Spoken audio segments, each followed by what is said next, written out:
Hi, my name is Aliyah and I'm a youth leader from Special Olympics Singapore and a member in the Youth Input Council for Special Olympics Asia Pacific. Currently, I'm training with the Special Olympics Singapore floorball team. I'm honored and excited to share with you my experiences in inclusive sports and activities with you today. My journey with Special Olympics began in secondary school when it was introduced to me by my teacher, Mr. Lee. Coming from a sports enthusiast, I was instantly enticed to find out more. I then decided to take up that opportunity to start volunteering with Special Olympics because firstly, it was nothing I have ever heard of, and I would like to know more.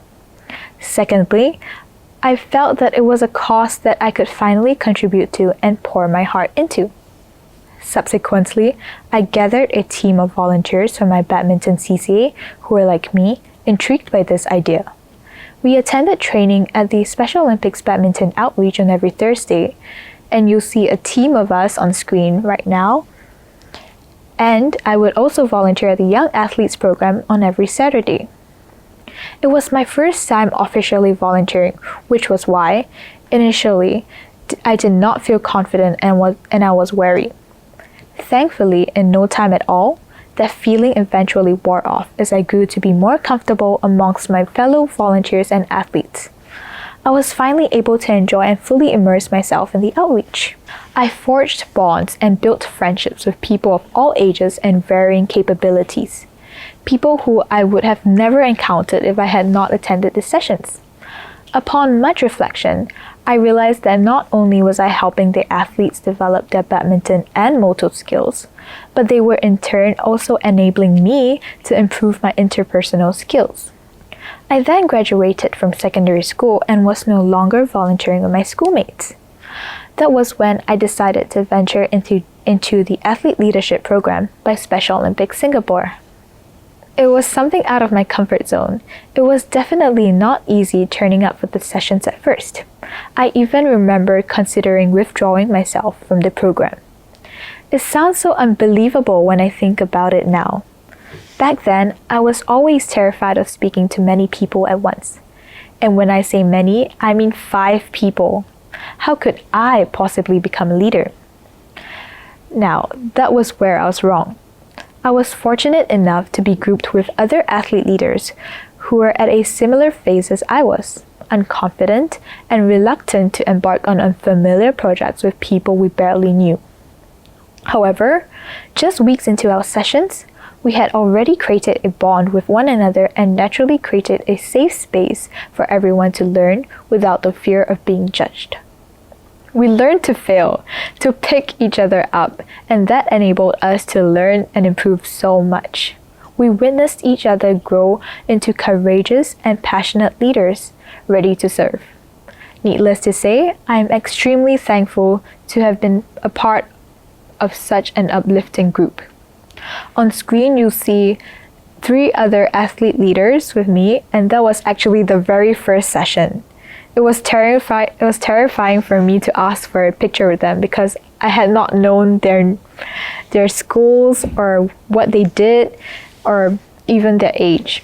Having gained sufficient skills and training from this athlete leadership program, I became involved in the 2019 Southeast Asia Unified 5-a-side football tournament. Taking the role of a liaison officer for the Indonesia football team, I obtained the chance to observe how the athletes and unified players would interact with each other firsthand.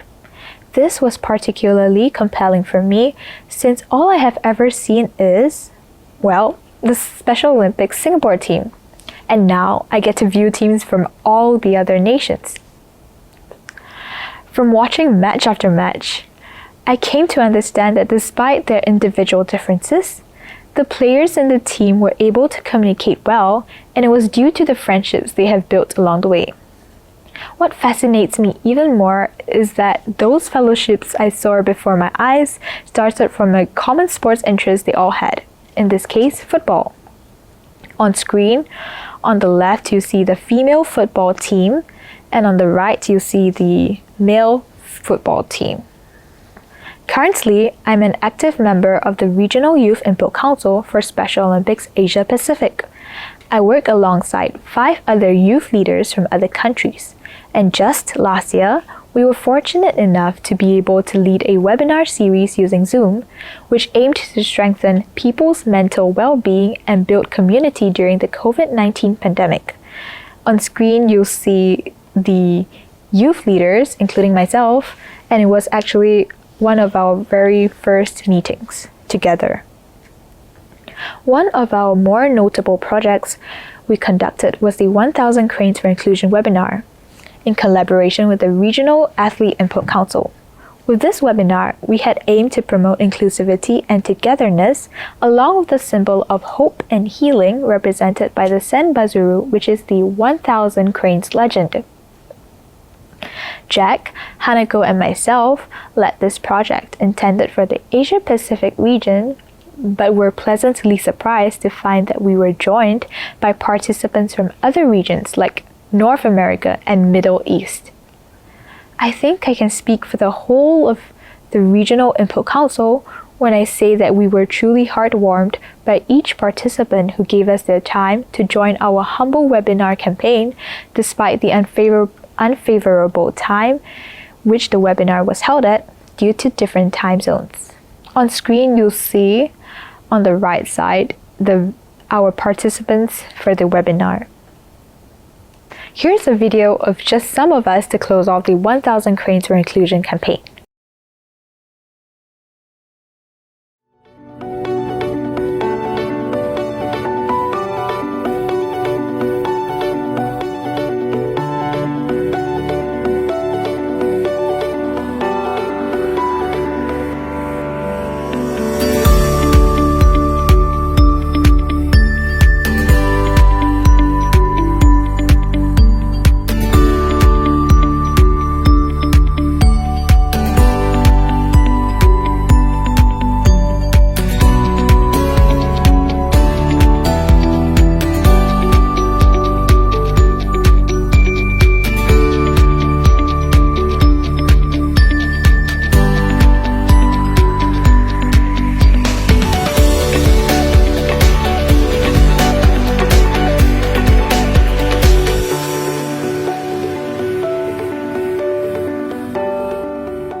Moving on to something more recent, floorball. As I have mentioned, I'm currently training with the Special Olympics Singapore floorball team. When I first joined the outreach, I did not have a clue on how to even hold the floorball stick. This was a whole new experience because it was something completely foreign to me. I was afraid that I would be unable to contribute anything at all. And you may be wondering, why would I want to be a part of something I don't have knowledge on? Well, the interest first came about when I watched my first floorball game at the Play Inclusive 2019. Their teamwork and competitive play was simply impressive, and that alone made me want to venture into the sport. I can still recall my first day of the outreach. I didn't want to play even after learning the basics of the sport, in fear of weighing the other athletes and unified players, who were much more experienced than I would ever be. I would be so reluctant to play, but they wouldn't take no for an answer. They encouraged me to play, and now I can actually say I play floorball, thanks to their patience and support. After hearing about my experience with inclusive sports, events, and activities, I hope that I have inspired, or at least sparked an interest in any one of you here today to play a part in inclusion. Or even better yet, sign up for a sport. And if you're still unsure on where to begin your journey, I would suggest to start off with a sport or activity you're familiar with and do it with a friend. Because as long as you're coming in with an open mind, willing to make new friends and create bonds, we will be a step closer to an inclusive society.